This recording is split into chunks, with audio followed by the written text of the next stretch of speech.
Jean-Pierre Descombes est décédé à l'âge de 76 ans ce dimanche 30 juin. L'emblématique star des voix off des jeux français a longtemps été présente sur l'antenne de France 3. C'est un nom qui a marqué les esprits.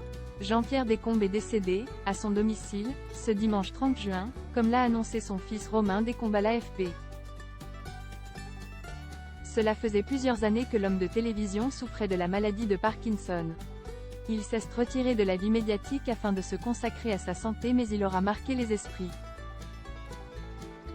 Dans les années 1970 et 1980, Jean-Pierre Descombes était omniprésent sur l'antenne de FR3, l'ancien nom de France 3.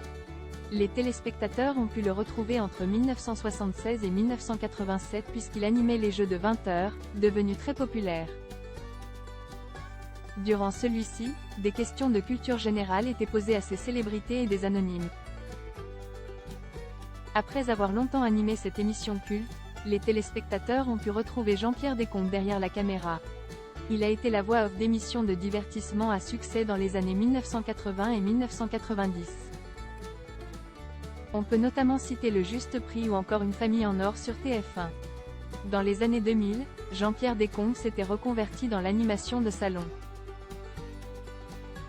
Galas ou événements comme la tournée d'Ancienne Gloire des années 1960 et 1970 intitulée Age tendre et Tête de bois en 2012. Quelques années plus tard, en 2018, il avait fait des apparitions remarquées dans les émissions Touche pas à mon poste ou encore La grosse rigolade. Jean-Pierre Descombes, une maladie qu'il évoquait publiquement. La maladie de Parkinson, Jean-Pierre Descombes n'hésitait pas à en parler publiquement. Invité de l'émission chez Jordan en avril 2023, l'animateur avait été transparent au sujet de son quotidien, qui n'est pas toujours évident. Pendant 10 ans j'ai essayé de cacher ce problème et puis ça s'accélérait tous les jours, a-t-il débuté. Il avait ensuite évoqué le jour où sa maladie a été révélée au grand public, alors qu'il tournait un prime aux côtés de Cyril Hanouna. C'était pendant la soirée Je pâchais en dernier vers 1 h du matin et les comprimés que j'avais pris n'avaient plus d'effet, s'est-il souvenu. L'état de santé de Jean-Pierre Descombes se dégradait et c'est à ce moment-là qu'il a compris qu'il ne pouvait plus se cacher. Quand les caméras sont là, elles peuvent déceler un mouvement que je peux cacher sur un podium ou dans une grande fête que j'anime, mais à la télé on peut pas, a-t-il déploré. Au moment de cette interview, l'ancien animateur avait fait part de son intention de continuer à se battre. Un jour tout va bien, on est le roi du monde et puis le lendemain, on ne sait pas pourquoi, on est à plat, complètement, expliquait-il. La maladie a pris le dessus sur Jean-Pierre Descombes, qui ne sera jamais oublié.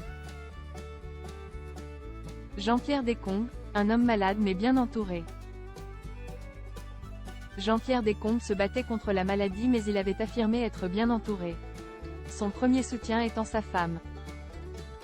Pour elle c'est pas marrant, on se relâche quand on est chez soi, on n'a pas le ressort qu'on a quand on est sur une scène, a-t-il expliqué. L'ancien animateur avait ensuite révélé qu'il était important pour ses proches qu'ils n'apparaissent pas à la télévision dans cet état. C'est pas une image que tu devrais montrer, lui aurait-il ainsi lancé. Loin de la médiatisation, Jean-Pierre Descombes utilisait quand même sa notoriété pour parler de son combat. Il faut être plus fort que ça, il faut résister, affirmait-il.